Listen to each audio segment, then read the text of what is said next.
Hi everyone. I've just sat down very spontaneously to record a little catch up of the things that I've been making this year, and because I've been making quite a different selection of things and looking to find other people with similar interests and appreciation of handmade. I'm just putting this out there to see who else might be interested in what I've been making since the beginning of the year. I've had several attempts at YouTube and all of them have fallen by the wayside for different reasons, but this time I'm on my own. I did start something with my daughter a while ago, which sort of fizzled out after she lost interest in craft. So it's just me now, and I'm hoping I can make this a regular catch up and a log of the things that I make also, and a chance to use my speaking voice, which I need to practice because I'm fairly quiet and introverted, and it takes some energy for me to chat. So this is kind of strange chatting to the phone. So I will get started. Just a little bit of background. I live in Australia in the country. We're in a very rural bush setting on top of a big hill. So I have beautiful views out into the Australian bush, and I love where we live. At the moment it's Easter. My family are away, so I thought this was a perfect opportunity where I wouldn't be interrupted. I have some grown-up children and also, no, they're not children, grown-up adults, and another younger child, a little girl still living at home who's 11. I'm a teacher and I work from home and away from the home. I travel around for my job, doing some coaching and mentoring beginning teachers now. So yeah, I do have some more time at home.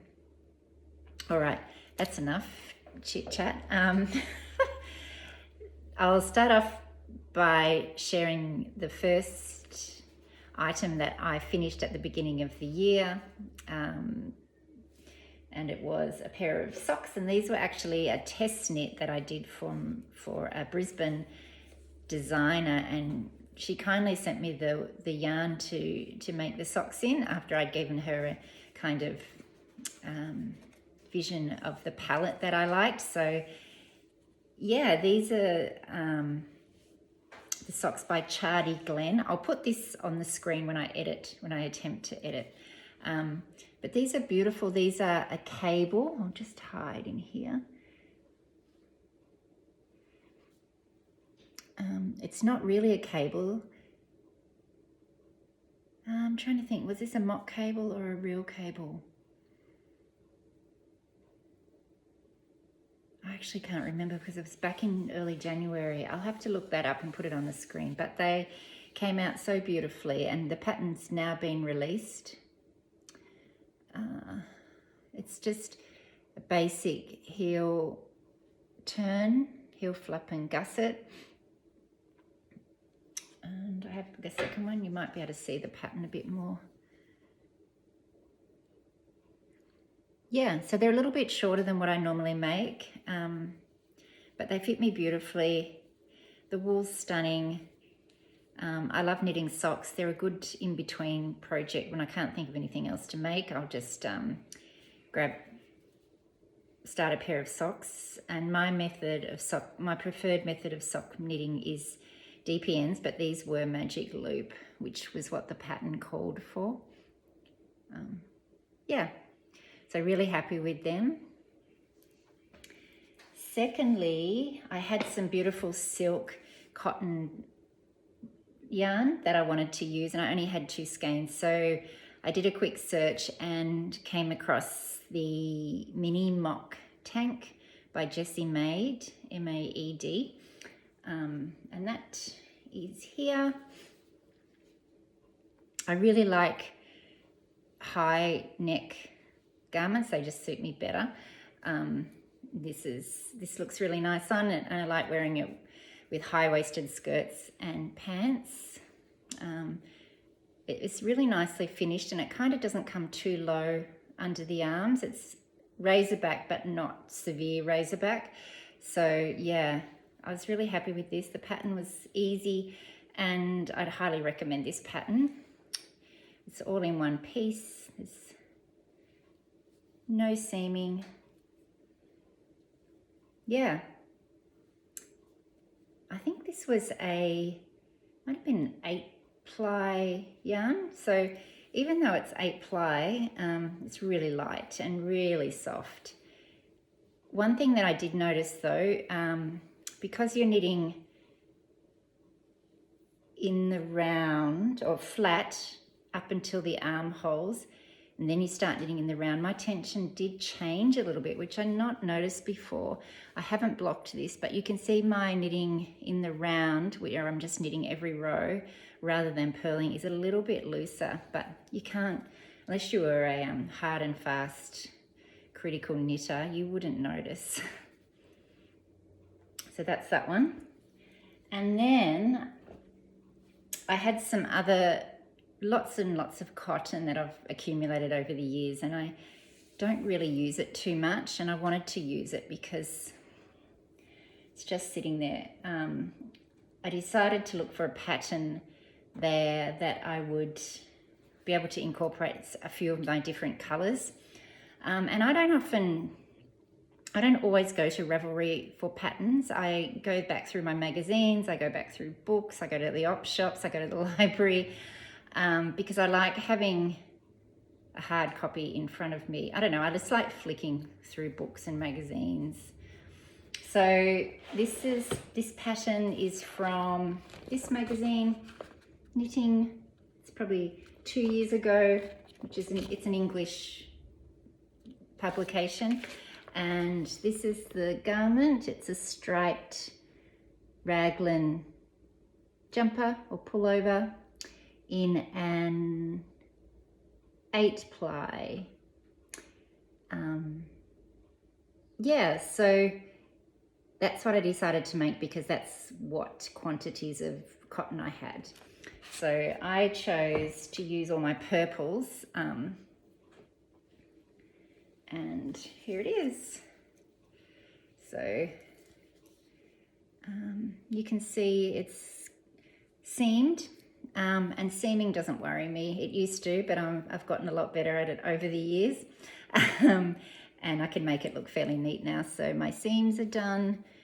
It's so soft, and I really loved making this and using this cotton. It's very drapey. It's got really big,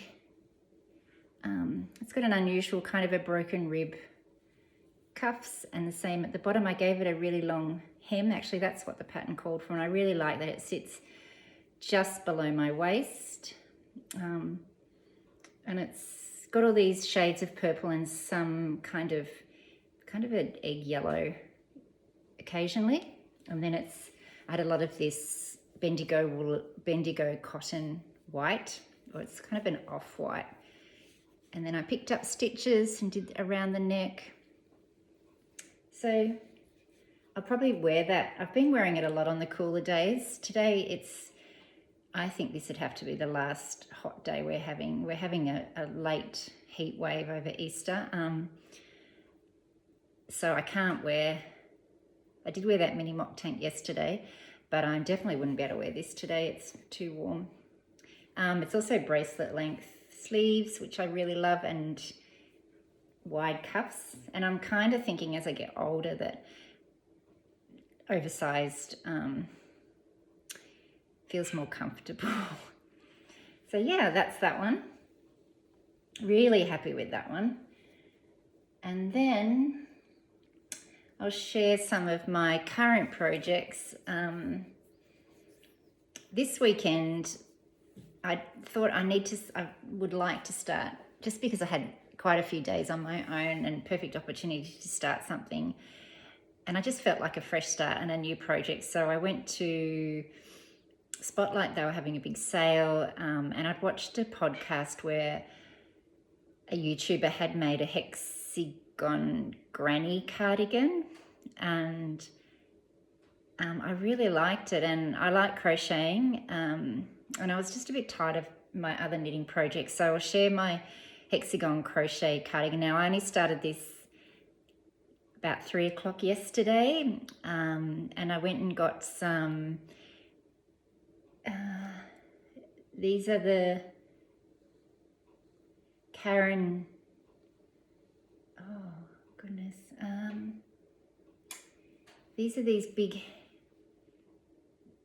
Line brand variegated wool. This is an acrylic wool blend. I'm not too snobby about wool. I do like knitting with wool, but occasionally I'll knit with acrylic when it's just a little bit more reasonably priced, and when I'm not sure how something's going to turn out either. I won't invest $100 in something if I'm not sure I'm going to like the finished product. So these balls in the sale came down to $9 each, and there's so much meterage. I think there's something like 350 meters in each ball, and I got 3 to make the hexagon granny cardigan, and I just got on a roll. And I'll show you how much I've done. There's a bit of glare from the window. So it's really interesting. It's knit in a hexagon granny square, which is 6 sides, and then you fold it in half and it comes out in an L shape. So now I'm working down the sleeve here. This is the body, and then there's the sleeve, and then you'll make another matching side, and then it's got cuffs and a border around the outside.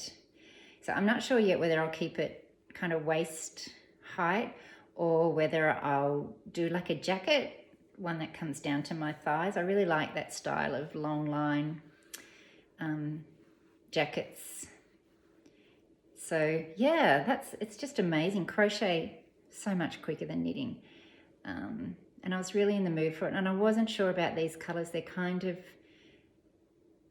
I thought when I looked at the cake at home, a little bit murky, but I'm in a bit of a purple patch, so I think it looks nice.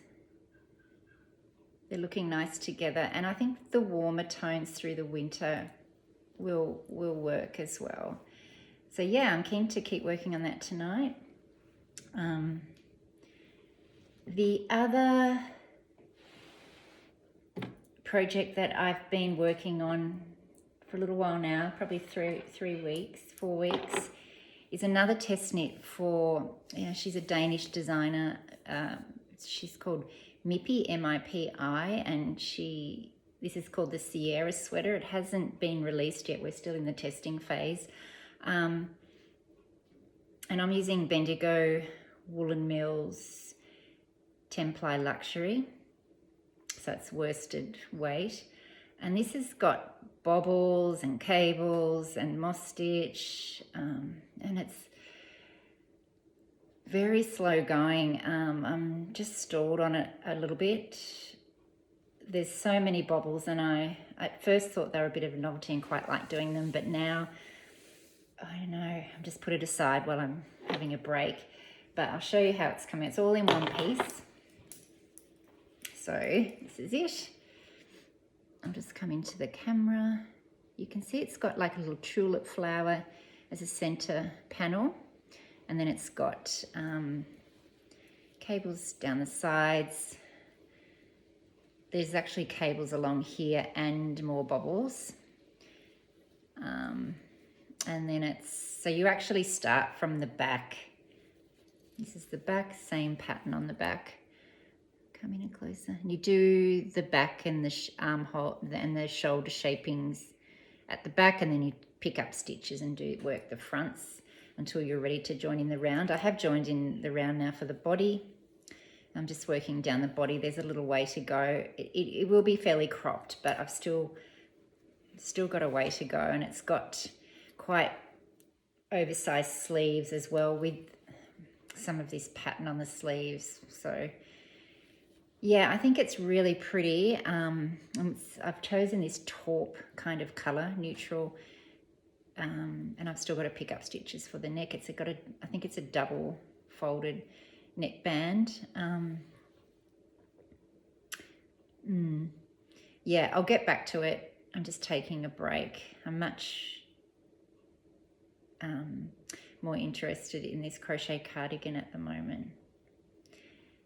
Yeah, so that's that one. 15. And they're the only projects that I've got on the needles. I don't tend to have lots and lots of projects on the go at once. I sort of like to get things finished, and so that's really where we're at. I'll try and keep these short and make these videos maybe a little bit more regular if I can. Yeah, if anyone's watching this, I hope I've inspired you to use your creative side, and I'll see you again next time, and happy Easter everyone. Bye bye.